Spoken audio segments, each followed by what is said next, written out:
What's up, guys? It's your boy Email Mentor back with another video. Make sure to like, subscribe, and share. So, Kung Fu Kenny, K. Dot, Kendrick Lamar, Mr. Don't Address Me Unless It's with 4 letters, and that's JOAT or KING, okay? The GOAT, the king of rap of the generation. The legendary Kendrick Lamar has dropped his album, Mr. Morale and the Big Steppers, okay? Um, and nevertheless, this album is amazing. Like, Kendrick Lamar just always understand the assignment. He's just such a great, brilliant artist. Like, he's one of those artists where he just gets it each time. He's one of those artists where um he's like that. He's like this artist. He's like this one student in school where he always get nothing but like 90, 95, and hundreds on his like tests and papers. And he always write and read at a high level and always write great essays and great papers and just always are so focused and determined to be better in what he does in school and just learn so much, from his teacher. He just applies everything he learned, you know, in his work, and he just uses his brain, just think so um analytically, or he's like an analytical thinker. Like, he's just so amazing. And this album for me felt like this it felt like a toy that, a toy as a kid, a toy that you always wanted, but you always felt like you couldn't get it or you never got it. But once you got it, you felt so proud of yourself. You felt so happy. It was like a relief because you got the toy finally. That's what this album felt for me, because I've been craving Kendrick for 4 years. Because 2017 was the last time he released an album, which was Damn, and then he put out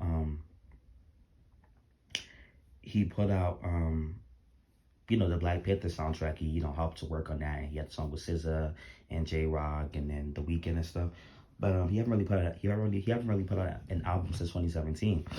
So this album was just, really needed for me, and I really appreciated it, and I was really, anticipating it and stuff like that.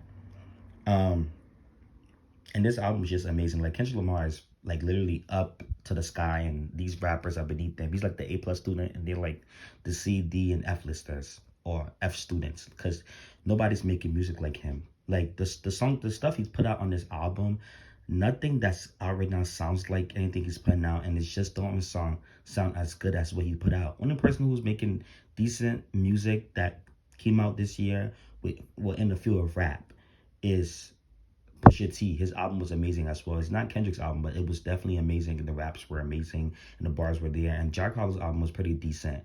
It was a little boring at certain points, but it was pretty decent. And you know, I was happy to get Jack Harlow. I think I like Jack Harlow a lot too. But that's about it for hip hop right now. I didn't like Future's album. I didn't like Lil Durk's album. I didn't like anybody else that came out and rap so far with their albums. I like YB and Cordae. I forgot to mention him in my last video I did about albums that I like for rap. I did like his album actually, and he really does rap, and his album is really amazing. Haven't went back much because a lot of stuff has been coming out. Nicki had came a couple weeks after.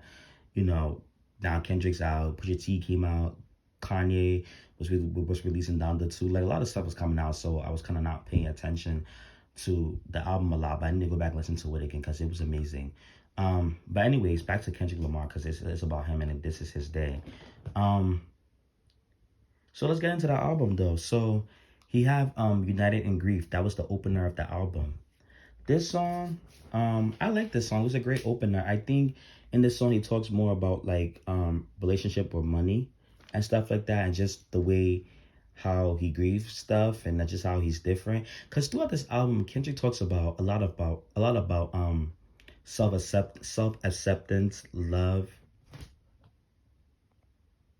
self acceptance, love, being dedicated to what he believes in, him being a father, and how much his child have shaped him, and about his lady a little bit too. He talked about some experience that he never opened up about before. He talked about even being sexually abused at one point, which is so sad. He talks about what does he talk about? He talks about like even like people in his family transitioning, and being in the homosexuality community with the gay community, and him having to accept them, and him, they used to say the F word back in the days, but they didn't know how much it meant and how much it was disrespectful to people who gets called that title in that community, but now him going through certain things with certain people and learning so much. He have learned, he have grown. He talked about some things that's been going on in the world recently. He talks about also, one thing he talked about a lot that I want to get into later is about, like, it's okay to be selfish and to want to just focus on yourself and can attend to everybody and please everybody. I really did like that because it's true. You really can't please everybody. Sometimes it's okay to be selfish and focus on yourself sometimes and really just do what you do and really make sure your mental health and everything about you is straight before you can try to please anybody else. You know what I mean? So I definitely appreciate him, you know, doing or saying what he was saying in one of those songs and just talking about that throughout the album. And he also talks about him not being really he's humble, but he's humble, he respects people, but he's not the forgiving type, which I pray he forgives because forgiveness is key. That's very, relevant to life. You need to forgive and let stuff go. But you know, so this album, he talks about all different things. Like he mentioned Drake and Kanye, forgiving each other and being cool, but he don't know if he's at that if he's at that place in his life to do that. He thinks he needs some time to grow. And I'm like, okay, at least he's being vulnerable. He's being very vulnerable in this album. And I feel like I always appreciate Kendrick Lamar for the bars that he normally brings and give to us, but I never really like, related to everything he said. But I respect the fact that how he was so musically inclined and so caught up with the culture and always giving us stuff that speaks to the soul because it was just great music and great body of work and the way he raps and everything. But I was never really like, somebody who really, really fully always got into everything, always related to everything he said. I respected it and I respected the talent and loved the way he rapped and the content he put out. But it wasn't more like I related to everything he was saying. But this album, I related to a lot of stuff he was saying. N95 came from the mask, wearing the mask and stuff like that. The N95 is the one you wear when you really have COVID and stuff. Um, that song was more, this song's a catchy song. I think I could see this on radio. I think this could be a single at one point on this album. It should definitely be a single at one point on this album because I think this song was a decent record. I like this record a lot. This is a bop. Then he also Worldwide Steppers, where he's talking about like his first time smashing white girls, and I was just like, okay, Kendrick. I was a little bit lost in the topic in that song, but I like that song actually though. I do like that. I do like that record. But I think N95 is definitely better than uh the Worldwide record, Worldwide Steppers record. But I think Worldwide Steppers was a decent song. Die Hard with Blast and what's her name? Let me click that record because actually that record was a whole bop. And Blast is so talented, and I'm glad Kendrick gave him a collaboration because Blast is one of them artists in California that's going really hard right now. He's winning. He has Billboard entries. He has that song "Girl You Chosen." We must fly over is an ocean. I'm just imposing. I was like, okay, Kendrick, you better know who to collab with.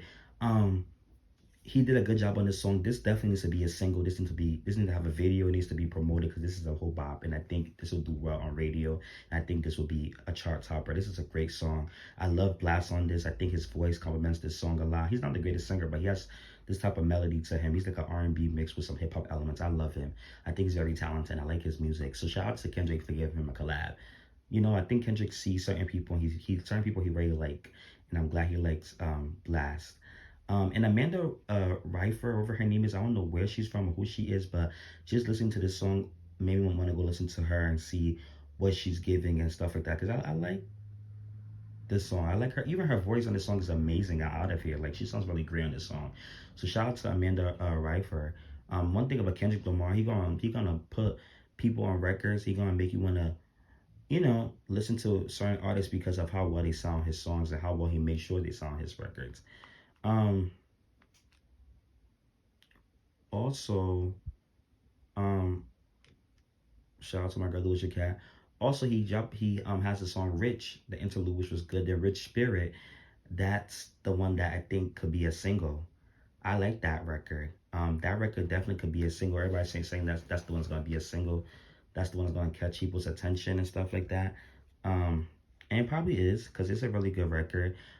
It's more for like the younger generation, I guess. I could see this being on Damn. There's some songs on here that I could see being on Damn, and this is one of the songs that I see being on Damn. This is really more commercial type of record. I think maybe the younger generation might like this one. I can see this being promoted. I can see a video for it and stuff. I like this record. This record's a bop. I think this song's more about um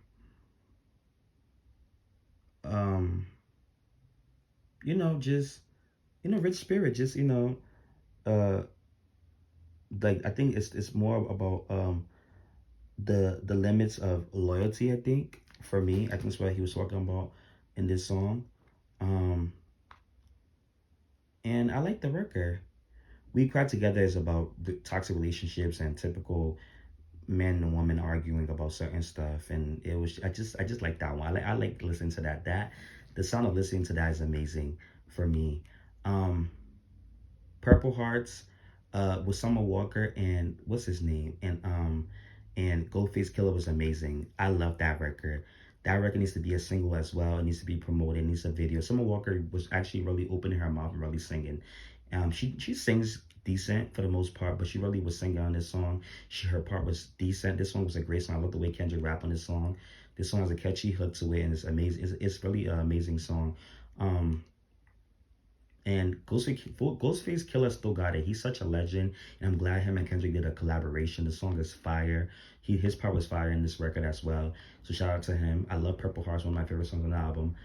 Call Me Out, that's a decent record. I didn't really care for it when the first time I heard it, but after go back listen to it, I like Call Me Out. Call Me Out is not a bad song. Call Me Out, I think that's the one that's about because I wrote it down on my paper about what did I say, child? That was the one that's about motivation. I think having motivation and stuff like that. And just, just always going, always, having perseverance and just going strong, just being motivated to do stuff. Um, and then Crown, that one, I think that one was more about responsibility for me. I think he was talking about being responsible, and just having responsibility in certain aspects. I like Crown a lot. I think Crown is a bop as well too. Um, but guys, I was not expecting Summer Walker to be on this album actually. So maybe something about her voice that he likes. I don't know, but it's amazing to see Summer Walker on this album.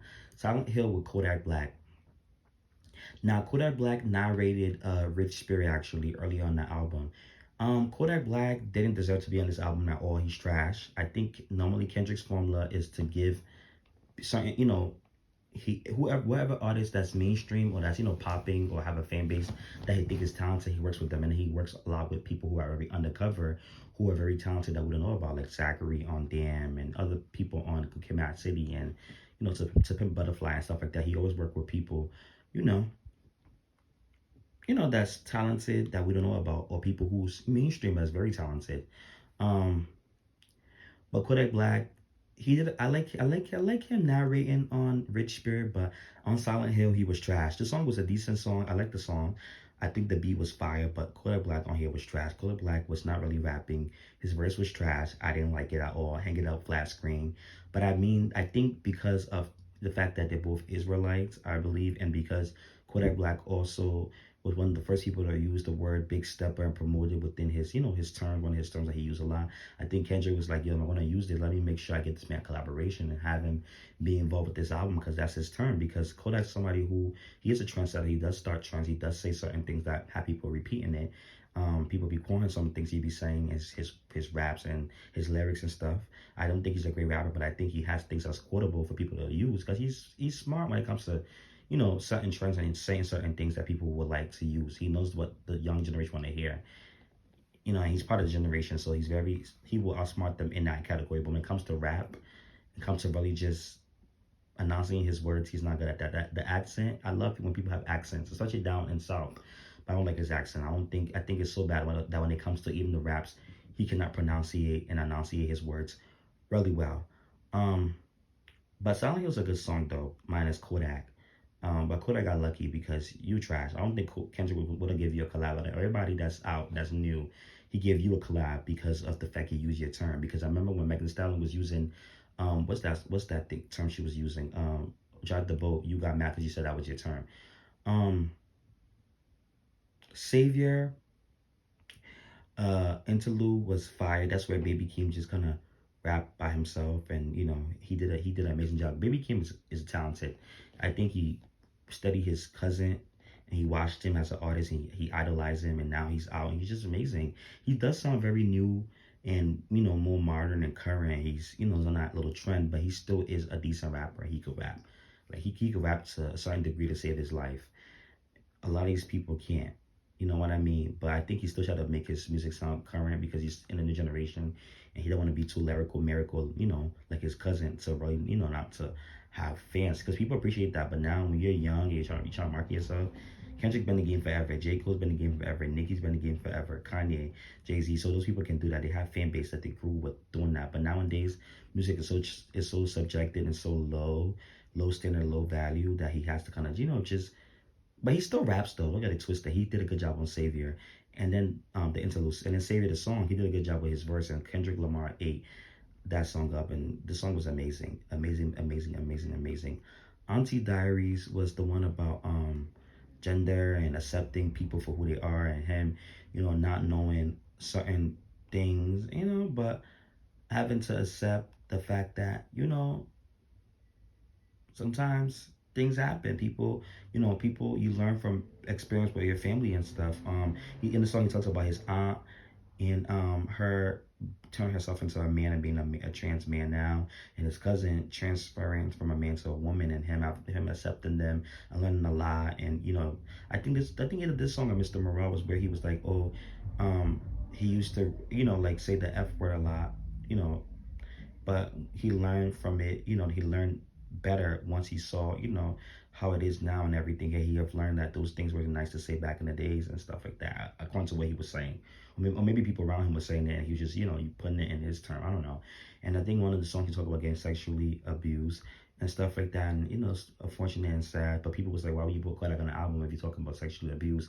But I think Kendrick just didn't look deep into it, if you ask me. But anyways, I love Auntie Diaries. I love how open and vulnerable he was, and how much he learned, and just how much he shared with us. Kendrick haven't really got as vulnerable before to me. Not more than this album. He has gotten vulnerable and spoke his mind and be the people's champ. But this album is just so personal. You can relate to one of the songs on here at least. So that's what I love most about this album. Mr. Morale. To me, that song was about I don't know. I think that's a song where he was like, "Oh, sorry if I'm being selfish, or sorry that I chose me, or something like that." I don't know. Or that was that Mara. I don't know. I think it was Mara. That he's talking about choosing him and being selfish, focusing on him, even though the world needed him, but he had to take care of his kid because he had a kid to attend to, and his kid getting older, and him being a father, and him growing, and him focusing on herself. I love Mara. Mara's a whole bop. I love Mara. Mara's one of my songs. I love that song. I appreciate it. I relate to it so much. Like, I love that song. But Mr. Morale, I like that record. I forgot what it sounds like, but I remember liking that record. I remember checking it off. I like that song. Mother I Sober with Beth was a good song as well. I like that record. That was a long record, but he was really rapping on there. And I think that one was more about generational family trauma and just, certain things of that nature, and just family trauma, generational stuff. Kendrick is just so, and I love when he uses like terms from the Bible, because the Bible is a book of life. Everything you do, everything that happens to you in life, the Bible talks about it. You know what I mean? Like, so you just have to read the Bible to know certain things about life and how to deal with life. So I'm glad he always, referred the Bible and stuff like that. I think that's so amazing that he does that a lot. And so overall, this album for me was, I would say, a 9.5 out of 10. The only thing was Kodak on this album for me, and maybe probably the fact that he didn't put out no videos for any song on the album besides the Hard Part 5, which is not on the album. It's just something he puts out to get us amped for the album before the album comes out, like a week or two before. But I wanted a music video. I wanted a better promotion. But Kendrick don't need no promotion. Kendrick Lamar has a fan base, and they've been waiting for him. But this was definitely worth the wait. This was an amazing album. My favorite songs probably on this album was probably, for me, is I love Oh, Father Time was about him not having a father, for him not having his father in his life, but him learning how to be a better father to his kid, and and just dealing with certain things of not having a father, and and certain things about, I don't know, of that nature and stuff, which I appreciate that song. I think N95, Die Hard, Father Time, Rich Spirit, We Call Together as a Bop. I like, just love the argument. Purple Hearts, um, Crown, Silent. I like Silent Hill a lot. Auntie Diary, Savior. I like the whole album. Mara, Mr. Morale, Mother I Sober. Like, I like the whole album. I don't think any song I hate on here. Every song was pretty decent. But if I had to pick top five is Die Hard, Father Time, Purple Hearts, and maybe Mara. So Mara one, uh Purple Hearts two, uh Father Time three, Die Hard four, maybe um I don't know what's the fifth one. You know what I mean? I don't know. Maybe Savior, but it uh maybe N95, because N95 is a bop too. I don't know, but I love this whole album. This whole album is a bop. This is like a 95 out of 100. But if you say 10 out of 10, I agree with you probably too as well. I love this album. I wish he would have had Bruno Mars on here though. Bruno Mars and Anderson .Paak. I think they would have ate one of the songs up on here. I think he should have had Roddy Rich on uh Rich on Rich Spirit. Roddy Rich should have been on Rich Spirit. Maybe Nas could have been on this album. The Weeknd, SZA. That would have been nice. Um, The Weeknd, SZA, Roddy Rich, and then So Sonic probably would have been great on this album as well for me. Um, but his album overall was great. I think him and Nicki is a perfect song. People want him and Nicki to collab. But I think that would be nice if Nicki had him on her album. That would be great for her album. They need to find a perfect song. Hopefully on his album, I pray and manifest we get a Kendrick Lamar collaboration. And, but I like this album though. It was really good for me. I don't know where I'm gonna rank it yet. It have to sit with me. Because people are saying better than Damn. Maybe when it comes to just more polish and just more serious and just the topics and whatever. But Damn is an amazing album. Yeah, it's commercial, but Damn has bangers. Damn has a lot of great songs. And even with the bangers and him trying to, make more commercial type of sound and stuff, it still was him rapping. It was still top tier, sickening type of music he was making. So, shout out to Kendrick though. For real, for real. But Good Kid, Mad City is still his best album to date. But To Pimp a Butterfly is very unappreciated, and that's such a great album as well. And the world's gonna really know the importance of it after a certain time comes, because that album is really essential to the generation. People just didn't understand what he was giving, but that is such a sickening album as well. Um, and of course, I love Damn, and I love Section 80 and Over Dedicated was the mixtape. That's an amazing mixtape too. But tell me what you think down below. Be sure to like, subscribe, and share if you care. And I will see you in the next one. K Dot is back, the king of rap, Kung Fu Kenny, king of rap. K Dot, Mr. Don't Adjust Me Unless it's with 4 letters, period, is back, and he's shining, he's winning. Make sure to like, subscribe. He booked Spotify and everything. So make sure to like, subscribe, and share if you care. And I will see you in the next one. Goodbye.